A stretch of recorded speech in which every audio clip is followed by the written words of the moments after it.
उसने घोड़े की लगाम अपने दांतों से दबा रखी थी और दोनों हाथों से तलवार चला रही थी, जबकि अपने कमसिन बेटे को कमर से बांध रखा था। जंग का ये मैदान 1857 में झांसी के मकाम पर सजा हुआ था। जो भी फरंगी उसके सामने आता, उसकी तलवार बिजली के जैसे हरकत में आती, उसके सर पे जैसे खून सवार था। ये थी झांसी की रानी लक्ष्मीबाई, जो 1828 को बनारस के करीब काशी में हिंदू ब्राह्मण के घर पैदा हुई, जिसका असल नाम मानी कर्णिका था। इसकी परवरिश बटोर के राजा के महल में हुई। 4 बरस की उम्र में ही रानी की वालदा की वफ़ात हो गई। महल में ही इसने घुड़सवारी, तलवारबाजी और तीर अंदाजी में महारत हासिल की।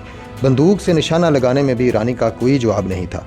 13 बरस की उम्र में मानी कर्णिका की शादी झांसी के राजा गंगा राव से हो गई। शादी के बाद मानी कर्णिका लक्ष्मीबाई के नाम से जानी जाने लगी। इसका एक बेटा पैदा हुआ जिसका नाम दामोदर था, जो अभी चंद माह का ही था कि इसे सांप ने काट लिया, जिससे उसकी मौत वाक़या हो गई। यहाँ पर यह जानना ज़रूरी है कि उस वक़्त अंग्रेज़ सरकार ने एक नया कानून पास किया था कि जिस राजा या रानी की कोई औलाद नहीं होगी, वो किसी दूसरे रिश्तेदार को जानशीन मुकर्रर नहीं कर सकेगा, और इस राजा के मरने के बाद वो रियासत अंग्रेज़ अपने कंट्रोल में ले लेंगे। अब रानी लक्ष्मीबाई के बेटे के मरने के कुछ ही अरसा बाद इसके हावंद गंगा राव को भी इसके अपने ही भतीजे ने कत्ल कर दिया। गंगा राव के कत्ल के पीछे भी अंग्रेज़ों की ही चाल थी, लेकिन लक्ष्मीबाई ने गंगा राव के कातिल भतीजे को मैदान जंग में शिकस्त दी और झांसी की गद्दी खुद संभाल ली। इसे झांसी की रानी का खिताब मिला। अपने बेटे की वफ़ात के बाद रानी ने एक बच्चा गोद ले लिया, जिसका नाम भी उन्होंने दामोदर ही रखा, ताकि अंग्रेज़ों के बनाए हुए कानून के मुताबिक रियासत झांसी उनके अपने कंट्रोल में ही रहे। लेकिन अंग्रेज़ों ने लापालक बच्चे को झांसी का अगला जानशीन मुकर्रर करने से इनकार कर दिया। चूँकि अंग्रेज़ जान चुके थे कि रानी की अब कोई अपनी औलाद नहीं, तो उन्होंने रानी को अपनी रियासत अंग्रेज़ों के हवाले करने और रानी का सालाना वजीफ़ा मुकर्रर करने की ऑफ़र करते हुए उसे झांसी की गद्दी छोड़ने का पैगाम भेजा। लेकिन टीपू सुल्तान की तरह झांसी की रानी ने भी अंग्रेज़ों से मरात लेने और अपनी गद्दी छोड़ने से इनकार करते हुए मैदान जंग में लड़ते हुए मरने को तरजीह दी। झांसी की रानी के बारे में मशहूर था कि वो एक इंसाफ पसंद हुक्मरान थी और तमाम मज़ाहब के मानने वालों को बराबरी का दर्जा देती। हिंदुओं के लिए मंदिर तो दूसरी तरफ मुसलमानों के लिए मसाजिद भी तमीर करवाईं, जिसकी वजह से रानी सबके दिलों पर राज करती थी। वो अपने दरबारी मामलात में भी असूल पसंद थी। वो हर रोज़ दरबार लगाती। उसकी यादाश्त इतनी तेज़ थी कि 700 से ज़ायद सरदारों में से अगर कोई एक भी गैर हाज़िर होता तो उसका नाम लेकर उसके बारे में पूछती। वो एक रहमदिल खातून थी। जो भी तोहफे तहाइफ उसे मिलते वो उसे अपने मुलाजमों में बांट देती।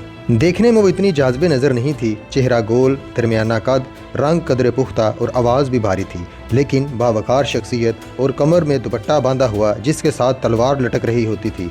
अपने दौर में बहादरी और शुजात और हिब्बुल वतनी की एक आला मिसाल थी। तारीफ़ वो जो दुश्मन भी करे। आज भी अंग्रेज़ मौरख बड़ी अकीदत से उसका नाम लेते हैं। 1857 की जंग आज़ादी में झांसी की रानी अपनी सरजमीन की खातिर जान देने और अंग्रेज़ों को मैदान जंग में तिगनी का नाच नचाने की बुना पर तारीख में हमेशा के लिए जिंदा रही। जंग आज़ादी की शुरुआत पर अंग्रेज़ों की जुल्म और ज़्यादती अरूज पर थी। दिल्ली पर अंग्रेज़ों का कब्ज़ा था, जबकि लखनऊ, बनारस, मेरठ, कानपुर में बगावत जारी थी और अंग्रेज़ फ़ौज हिंदुस्तानियों का कत्लेआम करते जा रहे थे। रानी लक्ष्मीबाई ने जब अंग्रेज़ों की बात ना मानी और 1857 की जंग आज़ादी में अंग्रेज़ों के खिलाफ ऐलान जंग कर दिया, तो अंग्रेज़ों ने झांसी के किला पर हमला कर दिया। अपनी तरफ से अंग्रेज़ों ने झांसी के किला को एक आम सा महाज समझकर चंद 100 सिपाही भेजे, लेकिन झांसी की रानी के इरादे किला की दीवारों की तरह ही मजबूत और बुलंद निकले। इसके वफादार तोपखाने का निगरान, जो कि एक मुसलमान था और जिसका नाम गुलाम गौस खान था, उसने अंग्रेज़ों की फ़ौज पर ऐसा ज़ोरदार हमला किया कि आनन फानन अंग्रेज़ों में भगदड़ मच गई और वो अपनी बंदूकें और तोपें छोड़कर उल्टे पांव भागे। ऐसे में किला के दरवाजे खुले और रानी अपनी फ़ौज के साथ घोड़े पर सवार होकर खुद बाहर निकली। उसकी फ़ौज ने अपनी रानी की मौजूदगी में भागती अंग्रेज़ फ़ौज का पीछा किया और कई फ़ौजी जहन्नम हासिल किए।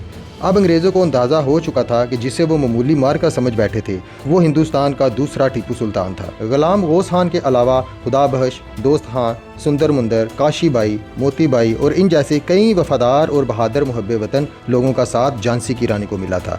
इसके अलावा रानी की फ़ौज में औरतों को भी एक कसीर तादाद मौजूद थी, जो कि रानी के एक इशारे पर मरने, मिटने, काटने और कटने को तैयार थीं। रानी के जानिसारों में 14,000 का लश्कर था, लेकिन जहां वतन पर मर मिटने वालों की कमी नहीं थी, अफसोस वहां पर मीर सादक और मीर जाफ़र जैसे गद्दारों की भी कमी नहीं थी। अंग्रेज़ों ने रानी के एक करीबी वज़ीर रावदुल्ला उर्फ शिदासिव राव को अपने साथ मिला रखा था, जिसने ऐन मौका पर गद्दारी करते हुए किला की कमज़ोर दीवार के बारे में अंग्रेज़ों को बताया और अंग्रेज़ों के लिए किला के दरवाजे भी खोल दिए। अंग्रेज़ों का पहला हमला तो बुरी तरह नाकाम रहा था।